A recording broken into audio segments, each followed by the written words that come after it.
औज़ुबिल्लाहि मिनश्शैतानिर्रजीम बिस्मिल्लाहिर्रहमानिर्रहीम. Welcome you all in 11th lecture of Biology Practical. जैसे कि हमने स्टार्ट किया है activity number 3 which is about identification of major organs and organ systems by dissection of frog. कल हमने A और B part in activity number 3 किए थे. Today we are going to discuss respiratory system and heart of a dissected frog. लेकिन आप लोग का जो रेस्पिरेटरी सिस्टम है वो पहले है और बाद में आप लोग का हार्ट ऑफ द फ्रॉग है. लेकिन सबसे पहले मैं हार्ट को इसलिए डिस्कस कर रही हूँ क्योंकि हार्ट में डिस्क्रिप्शन ज़्यादा है और रेस्पिरेटरी सिस्टम में डिस्क्रिप्शन थोड़ी सी कम है, तो वो हम लास्ट में कर लेंगे. Now heart of the frog जिस तरह आपको नज़र आ रहा है, this is the diagram of the heart of a frog. वैसे हम हार्ट को मेनली जो सिस्टम का नेम देते हैं तो हम मेनली कहते हैं सर्कुलेटरी सिस्टम. हार्ट की definition, what is the definition of the heart? So the heart is simply a muscular organ. Heart is simply a muscular organ which pumps the blood into different parts of the body. Heart supply करता है blood को to all parts of the body and it is a muscular organ. जब हम frog की dissection करते हैं तो हमें ये हार्ट का डायग्राम या ये हार्ट का स्ट्रक्चर नज़र आता है. इसमें हम अब इस एक एक पार्ट को डिस्कस करेंगे. जैसे कि आपको नज़र आ रहा है, अगर हम सिंपली मेन पार्ट्स देख लें तो हमें सबसे पहले ऑरिकल्स, वेंट्रिकल्स और साथ में जिस तरह पेरिकार्डियम हो गया या आप लोगों के पास मेनली और वेन्स हो गए, पल्मोनरी वेन, ये हमें नज़र आते हैं. लेकिन यहाँ पे आप लोगों के साथ ये डिस्क्रिप्शन या डायग्राम में जो आप लोग की लेबलिंग हुई है ये थोड़ी सी ज़्यादा है. सो अगर हम चले जाएं तो सबसे पहले आप लोगों को ऊपर की तरफ नज़र आ रहा है the first one, external carotid. This one external carotid और इस साइड पे आपको नज़र आ रहा है इंटरनल कैरोटिड. एक्सटर्नल कैरोटिड और इंटरनल कैरोटिड. अपने साथ पेंसिल रख ले क्योंकि इसकी डिस्क्रिप्शन आप लोग की प्रैक्टिकल नोटबुक में मौजूद नहीं है. सो एक्सटर्नल कैरोटिड क्या होता है? It is the smaller branch. External carotid is a smaller branch. ये एक स्मॉलर ब्रांच होता है and that supply blood to the tongue and lower jaw. This external carotid. External carotid supply the blood to the tongue and lower jaw parts. अगर हम internal carotid पे चले जाएं सो internal carotid जिस तरह आपको ये नज़र आ रहा है, this one portion, this is the internal carotid. So internal carotid supply the blood to the buccal cavity and to the brain. Internal carotid supply blood to the buccal cavity and brain. This is about the carotid. Now moving towards the precaval. Precaval, left and right precaval. Now precaval, these are the, ये आप लोग के पास to large veins होते हैं, एक इस side पे this one और एक इस साइड पे this one. These are the two large veins and it collects the bloods.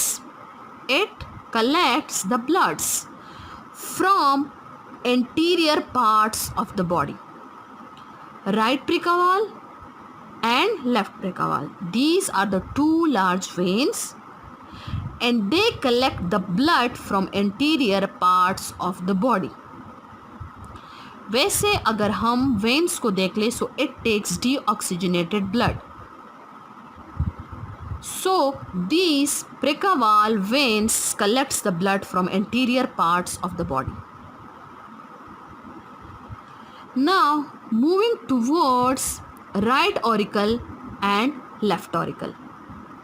एक आपको नज़र आ रहा है राइट ऑरिकल और एक आपको नज़र आ रहा है लेफ्ट ऑरिकल।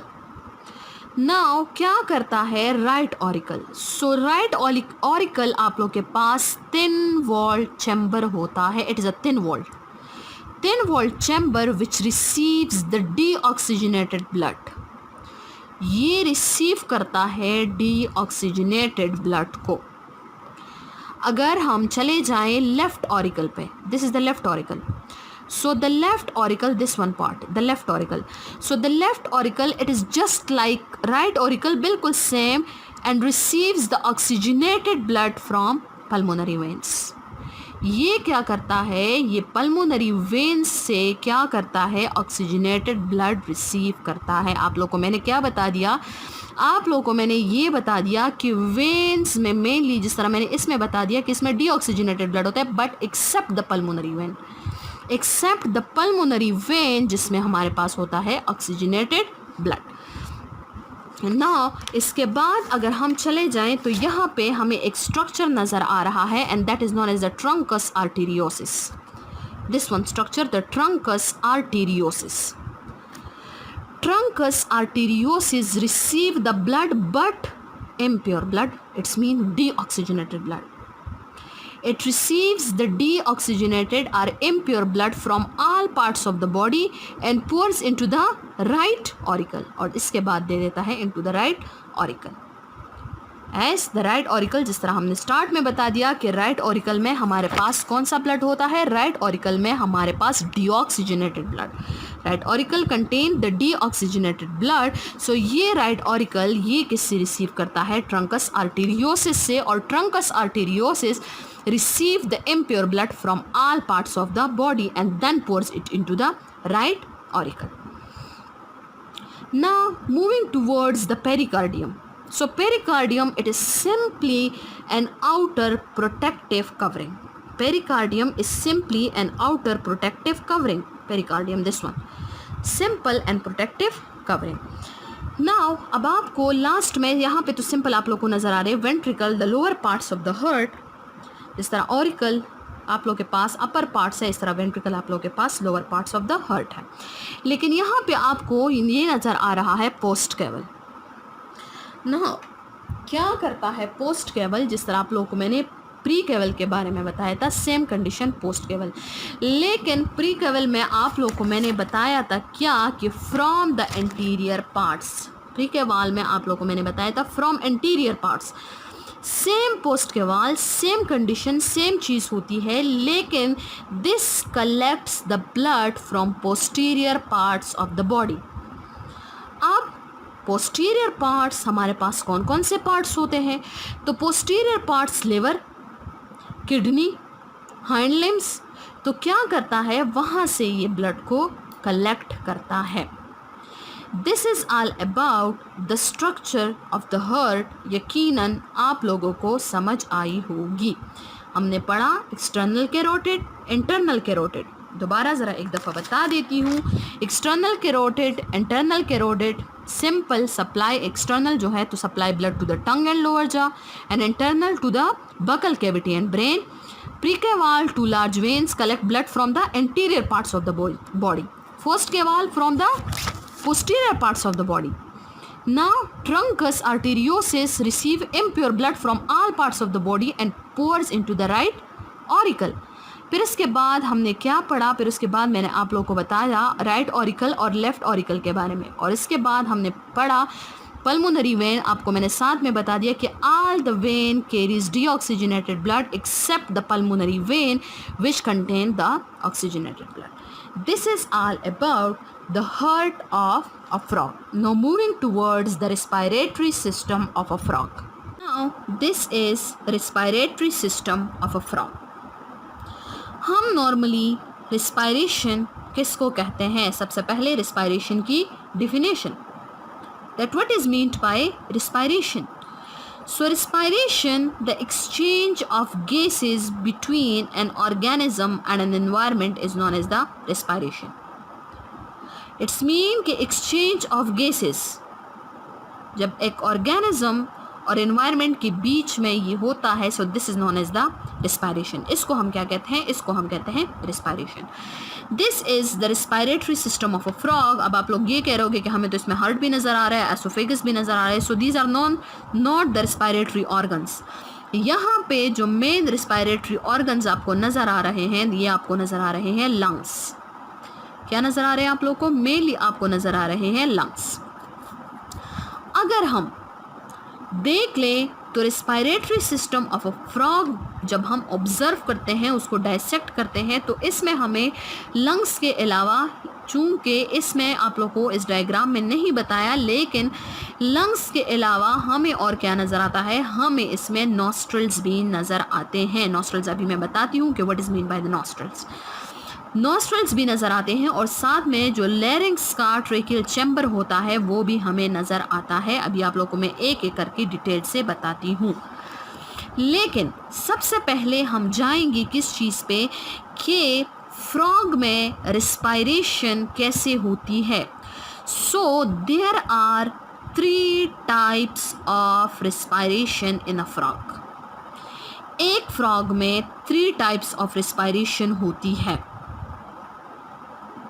एक होती है ड्यूरिंग नॉर्मल कंडीशन, जब फ्रॉग चल रहा होता है, का रहा होता है नॉर्मल में. एक होती है ड्यूरिंग रेस्ट और एक होती है during hibernation period. These are the 3 different types of respiration in a frog. सबसे पहले अगर हम चले जाएं at rest condition, so when the frog is at rest, during rest the frog respires. अपने साथ ये नोट कर लें, during rest frog respires through buccal cavity, through buccal cavity or through oral cavity and through the membrane, through the mucous membrane of the buccal cavity. The frog respire during the rest condition. So during in rest condition the frog respires through mucous membrane of the buccal cavity. Now in second condition with the frog, जब frog चला जाता है hibernation period पे, in winter hibernation period, जिस तरह आप लोगों को पता है इन्वेंटर में हाइबरनेशन पीरियड होती है फ्रॉग की, तब फ्रॉग क्या करता है? Then frog respires through the skin and the exchange of gases takes place. Exchange of gases जो होती है वो होती है through moist skin blood vessels. उसकी स्किन मॉइस्ट होती है और उस वजह से exchange of gases takes place through the skin. फिर वो स्किन के थ्रू होती है during hibernation period. And the next one and the third one जिस तरह आज हम पढ़ रहे हैं, that is known as the pulmonary respiration. And pulmonary respiration occur through lungs. ये जो हम अभी पढ़ रहे हैं, so this is the pulmonary respiration. Pulmonary respiration it occurs through lungs. और lungs में respiration की definition तो already आप लोगों को मैं बता चुकी हूँ. So किस तरह होता है through lungs? So air enters into the lungs through external nostrils. Know what is mean by the nostrils? Nostrils क्या होते हैं? So nostrils are simple openings and these lies on the ventral side of the head of the frog. External nostrils are simple openings that lie on the ventral side of the head of the frog, or they allow the air from the outside into the nasal cavities. From the outside ये opening क्या करती है? allow करती है air को from the outside to inside the body, and these are known as the external nostrils. Now air enters through external nostrils to internal nostrils और इसके बाद buccal cavity, और इसके बाद फिर क्या होता है? ये जो in lungs होता है या from there it enters into the glottis, फिर इसके बाद लैरिंग्स एंड लैरिंग्स के बाद फाइनली इनटू द लंग्स, और फिर जो गैसेस होती है वो फाइनली चली जाती है इनटू द लंग्स. लास्ट में ये चली जाती है टुवर्ड्स द लंग्स. लंग्स में बेसिकली क्या होता है? Oxygen is taken by the blood. Oxygen blood taken कर लेता है, ले लेता है, and carbon dioxide is given out, और कार्बन डाइऑक्साइड क्या हो जाता है? वो गिवन आउट हो जाता है. This is all about the respiratory system of the frog. क्या होता है आप लोग के पास? अगर हम ये कहते हैं डाइसेक्शन ऑफ फ्रॉग हम मेनली इसलिए भी करते हैं क्योंकि हम ये कहते हैं कि ह्यूमंस का और ये तकरीबन सेम होता है. अब आप लोगों को मैंने ये बता दिया, साथ में आप लोगों को मैंने ये बता दिया कि यहाँ से ये बकल कैविटी से एंटर होता है इनटू ग्लोटिस और फिर उसके बाद इनटू लैरिंक्स। हमने सिंपल ये पढ़ा कि ग्लोटिस के बाद फिर किस में एंटर होता है, लैरिंक्स में। अब आप लोग के पास लैरिंक्स में, अगर हम ह्यूमंस में पढ़ते हैं तो लैरिंक्स को हम नेम देते हैं वॉइस बॉक्स का। And what is the larynx? So अगर आपसे कोई पूछेगा what is larynx, so it is the upper part of the trachea. अगर हम upper part of the trachea that is known as the larynx, उसको हम फिर नेम देते हैं किस चीज़ का, उसको हम फिर कहते हैं लैरिंक्स का नेम। अगर हम ह्यूमंस में चले जाएं, सो लैरिंक्स हम ये पढ़ते हैं कि it is line by mucus membrane होता है, उसमें फेरिंग्स होते हैं, 2 पैसेजेस होते हैं, वो फिर डिटेल में है। लेकिन यहाँ पे आप लोगों के पास सिंपल ये है कि the larynx opens into the trachea, और ट्रेकिया को हम क्या कहते हैं, ट्रेकिया को हम सिंपल कहते हैं विंड पाइप। वो आप लोग को ये मैं ह्यूमंस में बता रही हूँ कि ये तकरीबन सेम आता है इस कंडीशंस में। नाउ इसके बाद फिर क्या होता है, लंग्स में चला जाता है, और लंग्स में फिर क्या होता है, लंग्स से फिर ऑक्सीजन ब्लड ले लेता है, और ब्लड से कार्बन डाइऑक्साइड कहाँ चला जाता है, लंग्स से, और लंग्स से अगेन फिर आ जाता है into the environment. This is all about, ये आप लोग के पास क्या था, this is all about the respiratory system of frog. यकीनन आप लोगों को समझ आई होगी। नाउ यहाँ पे आप लोग के इस प्रैक्टिकल नोटबुक में ज़्यादा रेस्पिरेशन की एक्सप्लेनेशन नहीं है, बस आप लोग को सिंपल ये बताया गया है कि पेयर ऑफ लंग्स होते हैं, लैरिंग्स होता है, सिंपल लैरिंग्स आप लोग को मैंने बता दिया, और साथ में आप लोग को सिंपल ये बताया है कि एक्सटर्नल नोस्ट्रल्स होते हैं जो 2 ओपनिंग्स होते हैं, लेकिन फिर भी आप लोग को मैंने थोड़ी बहुत डिटेल दे दी। अब इसके बाद आती है डायग्राम कि आप लोग इन 2, लेकिन हम आइडेंटिफिकेशन ऑफ फ्रॉग जब करते हैं ऑफ डाइसेक्टेड फ्रॉग, तो उसमें हमारे पास 5-6 डायग्राम्स हैं। इस एक एक्टिविटी में हमारे पास 5-6 डायग्राम्स हैं। चूँकि 9th के नोटबुक में डायग्राम्स बहुत ज़्यादा है, इस वजह से इन डायग्राम्स को हमने स्किप किया है। एक्सप्लेनेशन आप लोग को मैंने रेस्पिरेटरी सिस्टम की भी दे दी और हार्ट की भी दे दी, लेकिन आप लोग ये 2 डायग्राम्स अपनी नोटबुक्स में नहीं बनाओगे, स्पेस क्योंकि कम होता है, नोटबुक में इतनी जगह नहीं होती, इस वजह से इन 2 डायग्राम्स को आप लोग स्किप करोगे, ये आप लोग नहीं बनाओगे। बाकी इस एक्टिविटी में जो जो डायग्राम बनाने हो तो वो आप लोग को मैं साथ साथ में बताती जाऊँगी, लेकिन आप लोगों ने रेस्पिरेटरी सिस्टम और हार्ट का डायग्राम नहीं बनाना। नाउ मिलेंगे इंशाल्लाह नेक्स्ट प्रैक्टिकल में which is about the arterial system of frog. यकीनन आप लोग को समझ आई होगी। तब तक अल्लाह हाफिज़।